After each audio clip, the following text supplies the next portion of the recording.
Goals are everything. This is what I want. And I think goals will make a person or they will break a person. If a person looks at their goals and they don't set goals, what I find is people that don't set goals 5 years from now are in the exact same place they were 5 years ago. But you take somebody who sets goals every year and they make those goals happen every year, that person is never in the same place. Because whenever they realize they're behind on their goals and they're failing, they do something different. They change their mindset, they change their focus. They kick something into gear. Yeah, and I think that's just a good place, a good way to do it. It just holds you accountable to be moving forward and never being in a stagnant position, never being in a stagnant place in your life. You know, what a shame it will be if you, Nick, are in the same exact place in January of 2024 that you were in January 2023 with as much knowledge as we've talked about this year. Right. It has to happen from goal. But if you don't put some goals out in writing, you're going to be in the exact same place probably. You may move the needle a tad bit, but never what you would move the needle if you got goals. Hey, no matter what, I'm buying a house. I'm buying a house no matter what, and this is what I'm going to do to buy the house. And,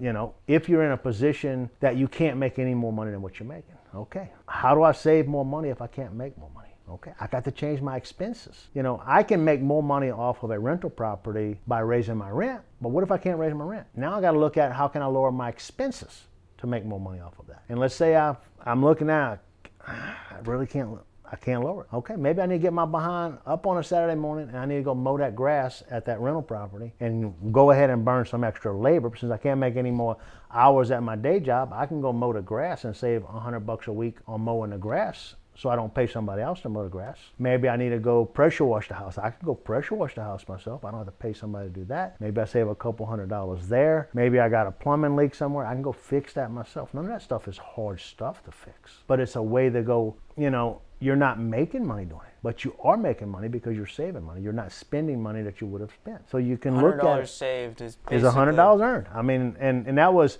I don't really hear that anymore, but growing up, you know, my grandfather used to always ask us, how much money you got in the bank? Nothing. Got to put money. You got to put 20% of what you make in the bank. You got to put 10% of what you make in the bank. And he used to always tell us that. You got to put something in the bank. I never listened to him.